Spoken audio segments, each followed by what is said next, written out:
ஓம் ஸ்ரீ குருப்பியோ நமக. மனித வாழ்க்கையும் இறையருளும் இந்த தலைப்பில் நமக்கு நிறையா பார்த்துட்டே வரும். இன்றைக்கி அந்த வரிசையில் நம்ம பார்க்க போகிறது கடலூர் மாவட்டம் சிதம்பரத்துக்கிட்ட இருக்கக்கூடிய பால்வண்ணநாத சுவாமி திருக்கழிப்பால் என்ற இடத்துல இருக்கார்.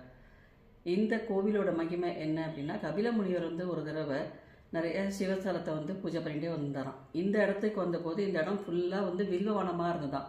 வில்வவனமாக இருக்கவுமே இங்கேயே உட்காந்து நம்ம சிவ பூஜை பண்ணலாம்னு நினைக்கும் போது அங்கே ஒரு காராம்பஸ் பாலை கறந்துட்டு போகிற குறிப்பிட்ட இடத்துல பாலை கறந்துட்டு போகுமா. இதை பார்த்துட்டு அந்த இடமே அந்த மண்ணே வெள்ளை நிறமாக இருக்கிறதுனால இந்த மண்ணையே எடுத்து சிவலிங்கமாக பண்ணி பூஜை பண்ணலான்னு அந்த மாதிரி நினச்சி அவர் சிவலிங்கமாக பண்ணிட்டு பூஜை பண்ணுறார். பூஜை பண்ணிட்டே ஒரு நாள் மன்னனோட குதிரை அந்த பக்கமாக போகும்போது அந்த குதிரையோட குழம்பு பட்டு அந்த லிங்கத்தில் ஒரு சேதம் வந்துடுது. இது அவருக்கு ரொம்ப மனசு சங்கடமாக இருந்தது கபில முனிவருக்கு. சரி, இந்த லிங்கத்தை மாற்றிடுவோம், நம்ம வேற லிங்கம் பண்ணுவோம் பூஜை அப்படின்ற போது அசரீரியா சுவாமியும் அம்பாலும் ஒரு காட்சி கொடுத்து, இந்த லிங்கம் தான் விசேஷமான லிங்கம், காமதேனு தினமும் இங்கே பால் கறந்துட்டு போனதுனால தான் இந்த இடம் வெள்ளை நிறமாக இருந்திருக்கு, இதை நீ மாற்றாத அப்படின்னு. ஏன்னா அந்த குழம்பு பட்டதுனால அந்த இடம் பின்னமானதோடு இல்லாமல் அந்த சாஞ்ச நிலையில் இருக்கும்போது அது தலையிலேருந்து கொஞ்சம் பால் தான் லிங்கத்தில். இன்றைக்கும் அந்த கோவிலில் லிங்கம் வெள்ளை நிறமாக தான் இருக்கும். இந்த சுவாமிக்கு அபிஷேகம் பண்ண பாலை வாங்கி சாப்பிடும்போது, அதாவது யாருக்கு குழந்தை பாக்கியம் வேணுங்கிறாளோ அந்த பாலை வாங்கி சாப்பிடும்போது குழந்தை பாக்கியம் கிடைக்கிறது அப்படிங்கிறது இன்றைக்கும் நம்பிக்கையாக இருக்குது அவளுக்கு.